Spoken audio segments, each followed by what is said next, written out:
As Jayson Tatum's return gets closer and closer, whether it's going to be in February or March or next season, according to Chris Mannix, he's going to come back this year. I want to talk about the bigger picture with the Boston Celtics front office and what they need to prioritize when it comes to getting this team back into championship contender status. Because here's the thing, when Tatum does return, guys like Jaylen Brown, Peyton Pritchard, Derek White are going to try to wait around for a young guy to develop and become a reliable role player. That's just not going to happen because those guys want to go out there and win. They're not trying to wait around for this guy to learn the process of being a reliable basketball player, because if you can't pick it up right away, they're going to want you gone.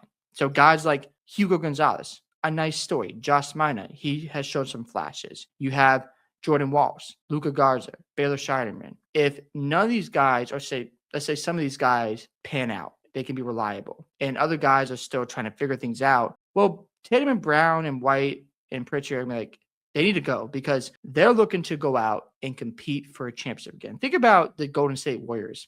After they won the title in 2022, they had a problem with Moody and Kuminga and these young guys because they were like, we are trying to win and we need more established role players on this roster. And the Warriors never really made a move when their value was high. And now they're stuck in this play-in situation. I understand they made the second round of the playoffs last year, but they haven't got back to the NBA Finals since. Now, I understand that Tatum and Brown are a little bit younger, but as the years go by, they're going to be in their 30s. And Derek White is only getting older. And Peyton Pritchard will only get older. So think of it this way. If you want to wait 4 or 5 years for Hugo Gonzalez to be a reliable player, guess what? Tatum and Brown is not staying around. That's just not going to happen. If Jordan Walsh takes time to develop, they're not sticking around. So when you look at the roster, what is the one thing they need right away? I believe they're going to need another center because if you look at Sharman, Josh Minott, Jordan Walsh, Hugo Gonzalez, those are small forwards. Too much redundancy at one position. So they got to figure out 2 of these guys can stay and contribute. I forgot about Sam Hauser. They got 5 small forwards. That's too much redundancy at that position. So they got to ask themselves, who is being shipped out? Who's going to stay? At the top of the list, in my opinion, the guy that needs to stick around is Jordan Walsh. He has shown that he can play great defense.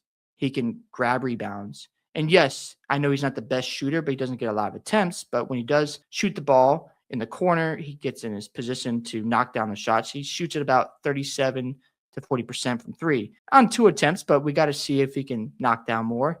And I think he needs to get his minutes back because when I saw him against the Pacers the other night, he looked good defensively. He was grabbing rebounds. He was playing solid defense. And I'm glad he's playing in clutch situations, but I think he should be starting for the Celtics, and Sam Hauser should come off the bench. Now with Hugo Gonzalez, he's looked good at times too. He's hustled. He plays solid defense, but these guys do the same thing. And if I'm Boston, I'm looking to trade Hugo Gonzalez. I know, I get it. He's a young guy. But remember, Tatum and Brown are not going to wait for you to get up to speed and become a reliable rotational piece because now you're wasting the year of those guys. Now you're wasting an opportunity of going after a championship. That is not fitting their timelines. So you might have to move off Hugo Gonzalez. Josh Minott is going to be gone.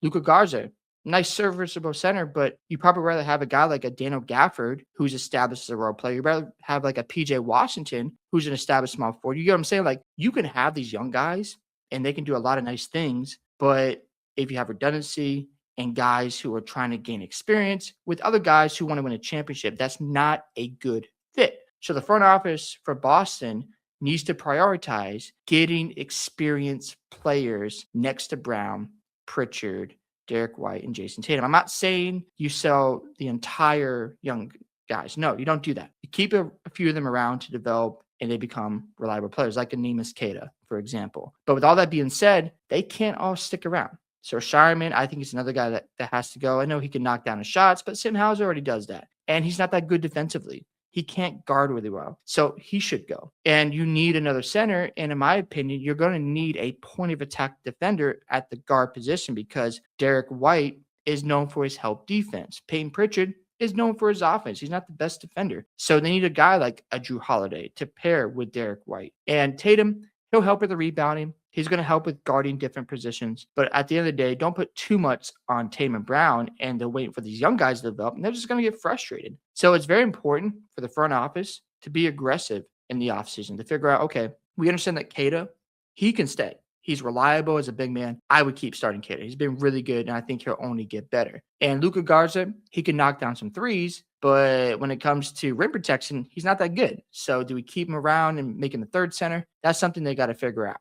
Josh Minot, they could sell him to another team. He's got some promise. He has shown some versatility. I do believe a team out there will take a shot at Josh Minot. And then you have a guy like Jordan Walsh. That's where you got to figure out Hugo or Jordan Walsh. Me personally, like I said, I'd rather have Jordan Walsh. When he was starting for the Boston Celtics, they were 15-5 with him in the starting lineup. All of a sudden, Joe Mazzulla pulled him. He said, we want to throw a different look. And I'm like, yeah, I don't agree with that decision. I think they've ruined his confidence, in my opinion, a little bit. So if I'm Joe, I would start Jordan Walsh, pair him with Brown and Tatum, and get a good point guard and get Cato. I forgot Derek White. Sorry, Derek White would be starting. But if you want Jordan Walsh off the bench, you got to figure out, okay, can he contribute? And if you can't, maybe you need to move off him as well. It's just something the Celtics need to figure out because they need guys in the ages of 25 to 29 because that fits the timelines of your key players like Jaylen Brown and Tatum, White, and Pritchard, because they want to go out and make deep playoff runs. They don't want to wait around and get bounced in the first round because this young guy is still developing and getting his feet wet.